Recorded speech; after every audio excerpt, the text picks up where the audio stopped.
यह कहानी उस कालखंड की है जब उज्जैन के भावी सम्राट विक्रमादित्य अभी राजा नहीं बने थे।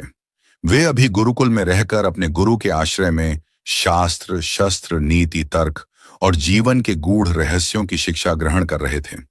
वर्षों तक अनुशासन में रहकर कठोर अध्ययन और निरंतर अभ्यास के बाद वह समय आ गया जब गुरु ने उन्हें बुलाकर उनसे कहा कि वत्स विक्रम, तुम्हारी शिक्षा पूर्ण हुई। वेद तुम्हारे लिए खुली पुस्तक हैं, शस्त्र तुम्हारे हाथों में मित्र समान हैं और नीति तुम्हारे हृदय में दीपक की भांति प्रज्वलित है। पर एक अंतिम विषय है जिसकी परीक्षा अभी शेष रह गया है, और वो विषय है साहस और बुद्धिमत्ता की। क्या तुम उस आखिरी परीक्षा के लिए तैयार हो? विक्रमादित्य ने विनम्रता से सिर झुकाया और कहा कि गुरुदेव, आज्ञा दीजिए। आपकी हर परीक्षा के लिए मैं पूर्ण रूप से तैयार हूं। गुरु ने विक्रमादित्य को 4 अलग-अलग जगहों पर घटने वाली 4 विचित्र घटनाओं के बारे में बताया, जो अत्यंत डरावना होने के साथ साथ दिमाग को घुमा देने वाला था। उन चारों घटनाओं ने समाज के लोगों में अलग अलग अनेकों धारणाओं को जन्म दे रखा था। उन्हीं घटनाओं के घटित होने के सही सही कारणों का पता लगाकर आना था। बस यही विक्रमादित्य की अंतिम परीक्षा थी। गुरु ने कहा कि ध्यान से सुनो विक्रम, यहां से दक्षिण दिशा की ओर नर्मदा नदी के तट पर एक विशाल वृक्ष है। हर रोज आधी रात को उस वृक्ष से आग की लपटें निकलती हैं। लोगों का मानना है कि उस विशाल वृक्ष पर कोई प्रेतात्मा रहता है, जिसके कारण स्थानीय लोगों में दहशत फैली रहती है। आज तक कोई भी रात के वक्त उस वृक्ष के नीचे जाने का साहस नहीं कर पाया। दूसरी विचित्र घटना यह है कि यहां से पूर्व दिशा की ओर एक श्रापित महल है। उस वीरान पड़े महल के दीवारों से रात के तीसरे पहर में अजीबों गरीब किसी के चीखने की तो किसी के पैरों के पदचापों की डरावनी आवाजें निकलती हैं। लोगों का मानना है कि उस महल में पिशाचों का साया है। जो भी उस महल में जाता है वो कभी वापस नहीं लौटता। सच्चाई क्या है, ये आज तक रहस्य बना हुआ है। तीसरी विचित्र घटना, उत्तर दिशा में हिमालय के तराई क्षेत्र में एक विशाल झील है, जिसे लोगों ने रक्त झील नाम दिया है। उस झील में पानी के बजाय पूरे वर्ष खून भरा रहता है। उसका क्या कारण है, यह अभी तक एक पहेली बना हुआ है। चौथी और आखिरी विचित्र घटना यह है कि पश्चिम दिशा की ओर एक जंगल है। उस जंगल में रात के वक्त अक्सर महिलाओं और बच्चों की रोने की आवाजें सुनाई देती हैं। लोगों का मानना है कि उस जंगल में बंजारों का एक परिवार रहता था, जो अचानक से गायब हो गया। तभी से अक्सर रात में रोने की आवाजें सुनाई देती हैं। तुम्हें इन चारों जगहों पर जाना है और वहां हो रहे इन विचित्र घटनाओं के पीछे छुपे रहस्य के बारे में पता लगाना है। विक्रमादित्य ने अपने गुरु को प्रणाम कर उनसे आज्ञा लिया और उन चारों रहस्यों का पता लगाने के लिए निकल पड़े। सबसे पहले विक्रमादित्य दक्षिण दिशा की ओर गए और नर्मदा नदी के तट पर स्थित उस विशाल वृक्ष के पास जाने से पहले वहां के स्थानीय लोगों से मिले और उस वृक्ष से निकलती हुई आग के लपटों के बारे में पूछा। तो किसी ने कहा कि उस वृक्ष पर प्रेत रहता है, तो किसी ने कहा कि उस वृक्ष पर एक डायन का प्रकोप है। लोगों ने उस वृक्ष के बारे में इतनी डरावना अंदाज में वर्णन किया कि डर के मारे किसी की भी अंतरात्मा सिहर उठे। आमजन की राय जानने के बाद विक्रमादित्य उस नदी के तट पर पहुंच गए, जहां पर वो विशाल वृक्ष से आग की लपटें निकलती थीं। उस वृक्ष के नीचे पहुंचकर चारों तरफ अच्छे से देखे तो हर तरफ सन्नाटा छाया हुआ था। जब उन्होंने नीचे जमीन पर देखा तो वहां कुछ लोगों के पैरों के निशान मिले। उन्होंने सोचा कि जब डर के मारे कोई इस वृक्ष के नीचे आता नहीं, तो फिर ये पैरों के निशान कैसे बने हैं? विक्रमादित्य को थोड़ा शक हुआ।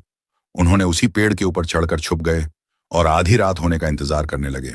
आधी रात के समय जब चारों तरफ अंधकार ही अंधकार छाया हुआ था, तो सन्नाटा को चीरते हुए डाकुओं का एक गिरोह उस वृक्ष के नीचे आया और एक मशाल जलाकर वृक्ष के एक शाखा पर टांग दिया और उसके उजाले में बैठकर लूटी हुई धन का आपस में बंटवारा करने लगे। विक्रमादित्य को समझ में आ गया कि रात को वृक्ष से आग की लपट जो दिखती है वो वृक्ष की नहीं, बल्कि डाकुओं द्वारा जलाई गई मशाल की लपटें हैं। पर लोग इसे वृक्ष से निकलती हुई लपट समझ बैठे हैं और यहां आने से डरते हैं।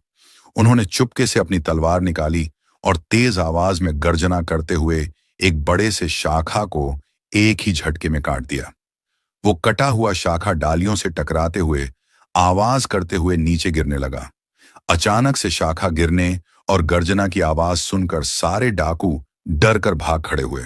डाकुओं को लगा कि शायद कोई प्रेत या पिशाच उस वृक्ष पर आ बैठा है।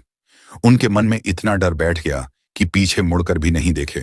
आग उगलने वाले वृक्ष का रहस्य तो मालूम पड़ गया। यही सोचकर विक्रमादित्य उस वृक्ष से नीचे उतरे और वापस उन स्थानीय लोगों के पास गए और उनसे पूरी घटनाक्रम के बारे में सुना दिया। लोगों के मन में बैठे डर और अंधविश्वास को दूर कर विक्रमादित्य अपने घर को लौट गए। दूसरे दिन राजा पूर्व दिशा में स्थित उस श्रापित महल की तरफ निकल पड़े। उस श्रापित महल में पहुंचने से पहले विक्रमादित्य ने गांव के कुछ लोगों से मिले और उस महल के बारे में जानकारी लेनी चाहिए। तो लोगों ने उस महल के बारे में ऐसे ऐसे डरावनी किस्से और अफवाहें सुनाए जिसे सुनकर किसी का भी दिल भय से दहल उठे। लोगों से जानकारी लेने के बाद विक्रमादित्य उस महल के तरफ बढ़ चले। तभी रास्ते में एक वृद्ध व्यक्ति मिला। उस वृद्ध व्यक्ति ने विक्रमादित्य से पूछा कि सूर्यास्त के वक्त तो लोग इस महल से दूर होने लगते हैं, पर तुम इस महल के तरफ क्यों बढ़े जा रहे हो? विक्रमादित्य ने उस वृद्ध व्यक्ति से कहा कि मैं एक परदेशी हूं, किसी जरूरी यात्रा पर जा रहा था। अभी सूर्यास्त का समय हो चुका है, इसलिए सोचा कि आज की रात इसी महल में बिताऊं, फिर कल सुबह अपने गंतव्य की तरफ निकल पड़ूंगा। यह सुनकर वह वृद्ध व्यक्ति विक्रमादित्य को भय की नजरों से देखने लगा। उसने कहा कि क्या तुम इस महल के बारे में कुछ जानते हो? विक्रमादित्य ने कहा कि हाँ, इस महल के बारे में बहुत से अफवाहें सुने हैं, पर मुझे अफवाहों पर विश्वास नहीं होता। उस वृद्ध व्यक्ति ने कहा कि ठीक है, इस महल में जाओ, पर एक बात का ध्यान रखना, महल में कुछ भी दिखाई दे या कुछ भी सुनाई दे, तुम डरना मत, क्योंकि डर वो शत्रु है जो ताकतवर और सक्षम इंसान को भी लड़ने से पहले ही हरा देता है। इसलिए डर को अपने काबू में रखना, वरना भगवान ही तुम्हारा मालिक है। यह कहकर वह वृद्ध व्यक्ति अपने रास्ते चला गया। उस वृद्ध आदमी के बातों ने विक्रमादित्य के आत्मविश्वास की जड़ें हिला दिया। फिर भी उन्होंने अपने साहस को और मजबूत किया और उस महल में प्रवेश कर गए। महल में पहुंचे तो काफी दिनों से वीरान पड़े होने के कारण वो महल बहुत ही सुनसान और डरावना लग रहा था। पूरे महल में अच्छे से छानबीन करने के बाद विक्रमादित्य रात के तीसरे पहर होने का इंतजार करने लगे। जैसे ही रात के तीसरा पहर हुआ तो वो महल खटपट की आवाजों से गूंज उठा। कभी इधर से तो कभी उधर से अजीबोगरीब आवाजें आना शुरू हो गईं। दूर सरसराती सर्द हवाएं पेड़ों को ऐसे झुका रही थीं जैसे वर्षों से पहाड़ों के खोह में कैद तूफान अचानक से आजाद हो गया हो। जंगलों से आ रही भेड़ियों की रुदन भरी आवाजें किसी की भी रोंगटे खड़ा कर देने वाली थीं। विक्रमादित्य के दिल और दिमाग में बार बार लोगों द्वारा सुनाए गए किस्से और अफवाहों की आहट दस्तक दे रही थी, जिसमें यह दावा किया गया था कि इस महल में पिशाचों का साया है।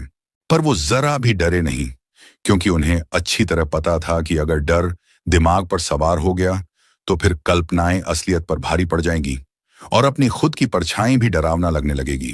वो महल के एक एक कमरे में जा जाकर देखने लगे, पर उन्हें कोई भी नहीं मिला। तभी कुछ उल्लुओं और चमगादड़ों का झुंड एक विशाल कमरे से निकलकर भागा। विक्रमादित्य उस विशाल कमरे में गए तो उस कमरे में कोई भी नहीं था, फिर भी उसमें बहुत ही डरावना आवाज गूंज रही थी। उस विशाल कमरे के हर एक कोने और उसमें मौजूद हर एक सामान के पास जा जाकर उसे बहुत ध्यान से देखा। जब उन्होंने उस महल के दीवारों और उसमें लगे दरवाजों, खिड़कियों और दूसरे लकड़ी के बने सामानों को छू छू कर देखा तो उन्हें पूरा माजरा समझ में आ गया। उस महल के सभी खिड़की, दरवाजे और दूसरे लकड़ी के सजावट के सामान शेमल नाम की वृक्ष की लकड़ी से बना हुआ था। शेमल की लकड़ी की खासियत यह है कि जब रात के वक्त तापमान गिरता है तो वो सिकुड़ने लगता है और उसमें से कटपट की आवाजें निकलने लगती हैं। उस महल के कमरे बहुत विशाल थे, इसलिए उसमें हल्की आवाजें भी गूंजकर भयानक रूप ले लेती थीं, जिसके कारण उसमें बसेरा बनाकर रहने वाले चमगादड़ और उल्लू भयभीत हो जाते थे और चहचहाते हुए इधर उधर भागने लगते थे। भागते वक्त उनके पंखों की फड़फड़ाहट और चहचहाहट उस कमरे में गूंजकर और भी ज्यादा डरावना रूप ले लेता था, जो किसी भी इंसान को भयभीत कर सकता था। विक्रमादित्य को पूरा यकीन हो चुका था कि उस महल में कोई पैशाचिक घटना नहीं, बल्कि प्राकृतिक घटना घटती है, जिसको लोगों ने अज्ञानतावश अपने कल्पनाओं और अफवाहों से डरावना बना रखा है। विक्रमादित्य उस श्रापित महल से बाहर निकले और वापस अपने गुरुकुल आ गए और अपने गुरु से दोनों अजीबोगरीब घटनाओं के कारणों को अच्छे से तर्कपूर्ण ढंग से वर्णन कर दिया।